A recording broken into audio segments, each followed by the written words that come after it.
ಊಟ ಮಾಡಿದ ತಕ್ಷಣ ನೀರನ್ನು ಕುಡಿಯೋದು ಸರಿನಾ ಅಥವಾ ತಪ್ಪಾ ಅನ್ನೋ ಪ್ರಶ್ನೆ ತುಂಬ ಜನರಿಗೆ ಕಾಡ್ತಾ ಇದೆ.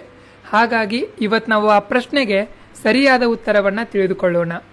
ಊಟದ ಮೊದಲು ಯಾರೆಲ್ಲ ನೀರನ್ನು ಕುಡಿದು ಊಟವನ್ನು ಶುರು ಮಾಡ್ತಾರೆ ನೋಡಿ, ಅಂಥವರಲ್ಲಿ ಅಗ್ನಿಮಾಂದ್ಯತೆ ಉಂಟಾಗುತ್ತೆ.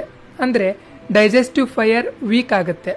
ಹಾಗಾಗಿ ಅವರು ಸೇವನೆ ಮಾಡಿದಂಥ ಆಹಾರ ಸರಿಯಾಗಿ ಜೀರ್ಣ ಆಗೋದಿಲ್ಲ, ಸರಿಯಾಗಿ ಪಚನ ಆಗೋದಿಲ್ಲ. ಅದರಿಂದ ಅವರು ನಿಶ್ಶಕ್ತರಾಗ್ತಾರೆ, ಬಲಹೀನರಾಗ್ತಾರೆ ಮತ್ತು ತುಂಬಾ ತೆಳ್ಳಗಾಗ್ತಾರೆ.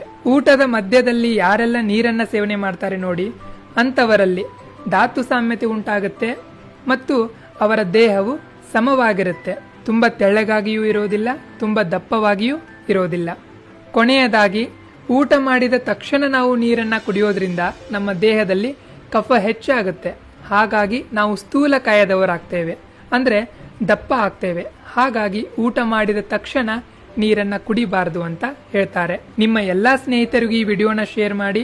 ಊಟ ಮತ್ತು ನೀರಿನ ಬಗ್ಗೆ ಇರುವಂತಹ ತಪ್ಪು ಕಲ್ಪನೆಗಳನ್ನ ದೂರ ಮಾಡಿ. ಆರೋಗ್ಯದ ಬಗ್ಗೆ ಕಾಳಜಿ ಇರಲಿ. ಆರೋಗ್ಯವಾಗಿರಿ. ನಮಸ್ಕಾರ.